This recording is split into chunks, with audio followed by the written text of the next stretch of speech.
We start here tonight. 2 of the 5 men accused of killing football star Senzo Meyiwa in 2014 have now claimed that singer Kelly Khumalo was the one who ordered his murder. This has been revealed in an affidavit read out by the lead investigator in the matter, Bongani Gininda. It happened in the High Court in Pretoria. It's still dealing with the so-called trial within a trial, which is meant to determine the admissibility of confession statements which are said to have been made by 2 of the accused, Bongani Gininda and Newzroom. The state claims that Meyiwa was shot and killed in a botched home invasion in Vosloorus in 2014. The accused was further linked with circumstantial evidence wherein he, minutes after the incident, made disclosures and remarks at a family gathering he attended in Vosloorus as to the killing of Senzo, even before the death was reported in the media. He is further linked by means of a formal confession he made to the commissioned independent officer on the 30th of May 2020. In this confession, he clearly implicates Ms. Kelly Khumalo as the person who gave them the instruction to kill Senzo Meyiwa. The suspect made a commission to a commissioned officer on the 19th of June 2020 and later made a further confession in the presence of his attorney to a magistrate in Boksburg Magistrate Court on the 24th of June 2020.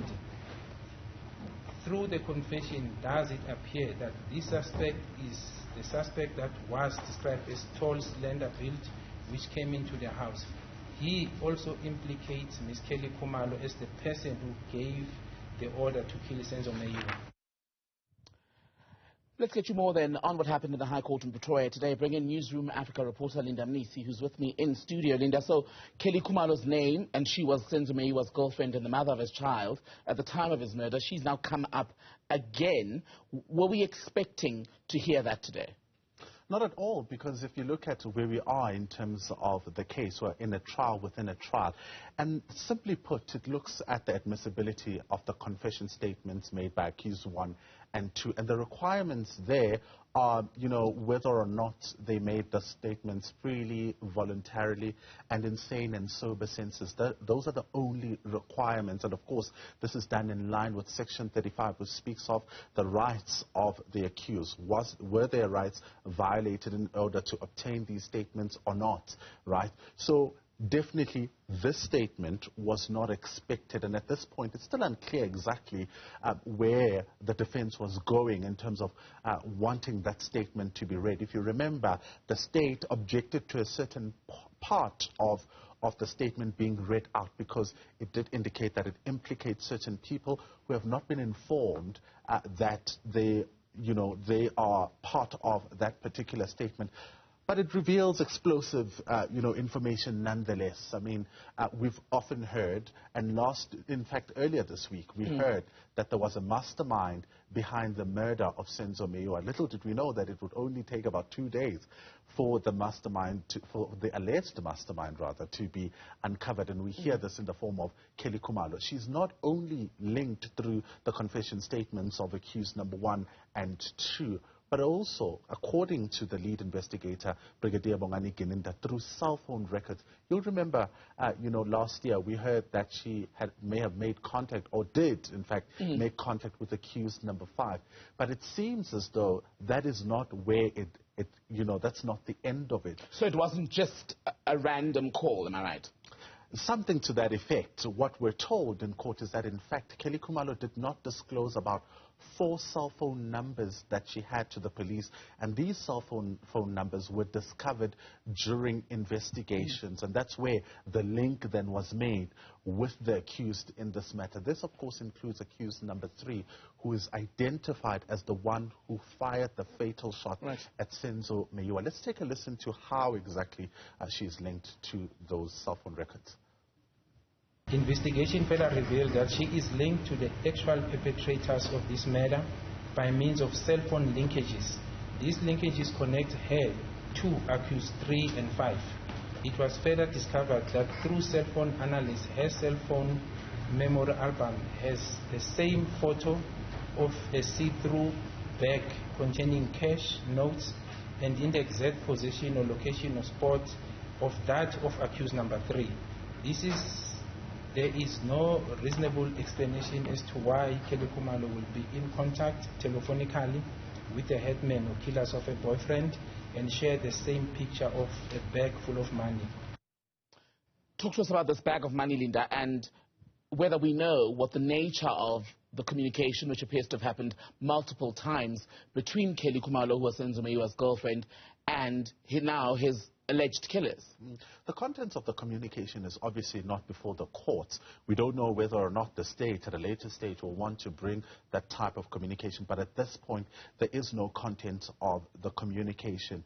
What we do know is that you'll remember that when accused number 3, Mthobisi Mncube, was arrested in a separate matter that involved a taxi boss in Alexandra, what the police found in his possession was a cell phone, and there they were able to get information around pictures that showed him with other people, the kind of clothes he was wearing on the day that Senzo Meyiwa was killed, and, you know, the pictures that were there on the phone.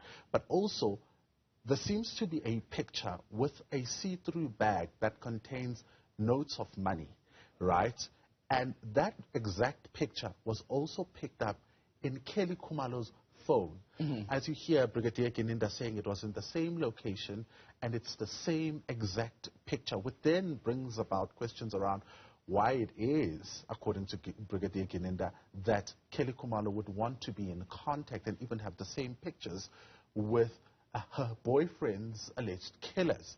So another thing is that with cell phone records, there are also information around the text messages between herself and her sister. You'll remember we heard this before, text messages between Zandi Khumalo as well as Kelly Khumalo. But in this statement, what the Brigadier says is that it's between herself and her sister, where she indicates that she wanted Senzo Meyiwa killed as early as 2013. Let's take a listen.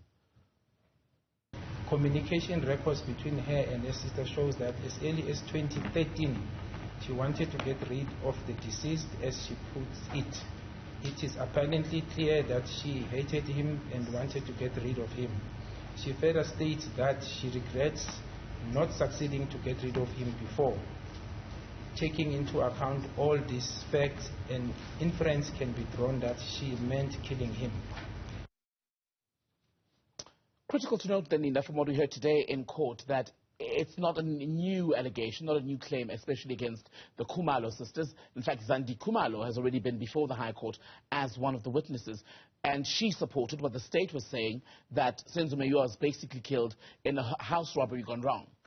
Yes, and that's where it gets interesting because, one gets to wonder what the prosecutorial strategy is, when it comes to the state. A lot of people, may ask at this point, but why is Kelly Khumalo not arraigned in this matter? Why is she not an accused person? And I think that's all got to do with the strategy that they're using in this matter. It's unclear what the strategy is because, of course, they will not go and tell the media what it is exactly that they aim to do. But at this particular moment, as we stand, Zandi Khumalo is a victim according to the charge sheet in this particular matter, and she was a state witness testifying on behalf of the state in the allegations that there was indeed a botched robbery. So what the state is trying to prove here, we don't know. But also what is important to note is that at this point it's not quite clear why the defense introduced the statement, because, again, we're dealing with a trial within a trial, admissibility of the confession statements, and, of course, which will then detail whatever is contained in those confession statements. Linda Mnisi, thank you very much for that, Linda, reporting on the Senzo Meyiwa murder trial.